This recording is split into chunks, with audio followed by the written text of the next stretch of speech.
want me to continually... Yeah, nice and steady, because I want to use it for a full length nude as well. Ready?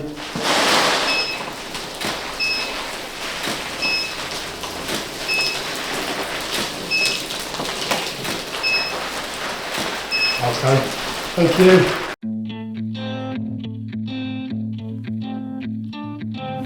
So, good morning everybody. Today I'm shooting Cariad. It's a really simple portrait. So I'm going to show you what people do wrong and what I think people do wrong. The one thing I want to express more than anything is that I'm not even going to try to say that I do everything right. This is just the way I do it. So we've got Cariad, we've got a wonderful husbanding key, and we've got a Godox DP600 Mark III at the top there. That's set at 3/4 of power, and underneath we've got an SK400, and that's set. So I'm going to show you what we're doing. We are set actually at this. When we take a flash reading from that camera at the top, hang on, my camera's gone. Should we stop that just? Anyway, so what I was just saying before my battery went, we are shooting on a DP600 at the top there. That's set to 3/4 power. This is set down to 1/4 of a power. It's an SK400, both Godox. I'm shooting on a Canon 5D Mark IV with a 24-105 lens, and I've got a Godox trigger. So what we're going to do is, this fundamentally is not the best way to shoot a portrait, and I'll tell you why. The first thing is that when you point the light directly at the model, what you get then is you get a hot spot on their forehead. And so that's kind of one of the things that people, when I look through beauty shoots, even in magazines, I'll see a hot spot on people's forehead. So I'm going to shoot that first, and I'll shoot that now to show you exactly what I mean by that.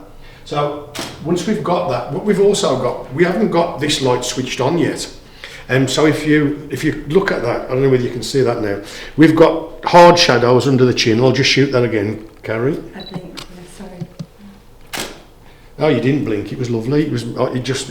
So we've got hard shadows under the chin, we've got hard shadows under the eyelids, and it's kind of, and what photographers normally do when they shoot this type of thing is, they'll normally get a board, and they'll just put it under the model's chin, or they'll ask the model to hold it for them. Could you just hold that there for me, Gary? And then what they'll do is that'll kind of bounce light up underneath the model's chin, and that gets rid of a lot of the shadows under the chin and under the eyebrows. If I can just do that about there, that would be great. So let's do another one again.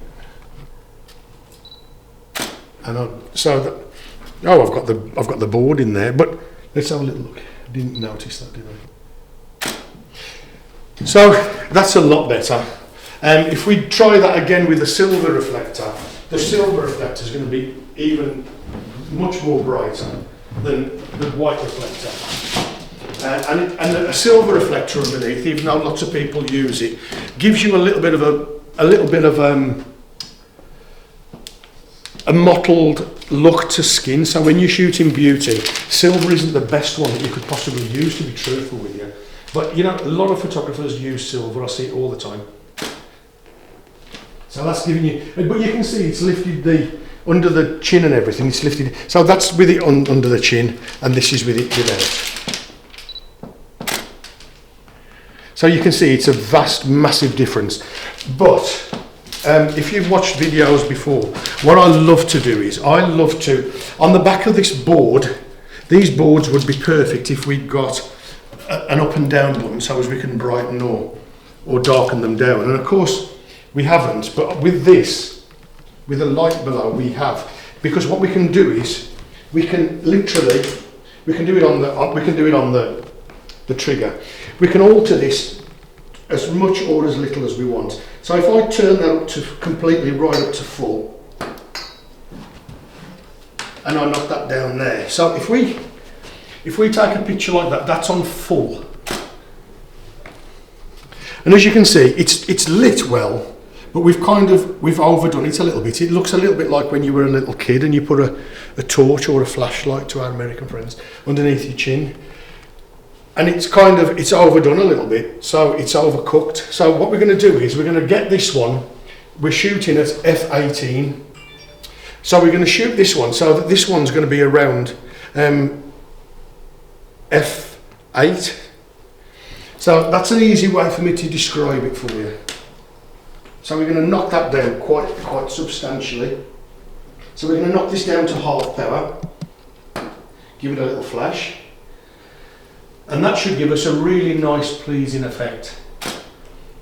With a lot, you can see we've still got shadow, we've got beautiful cheekbones, we've got shadow under the chin and under the nose, so we've got everything looking how we want it to look.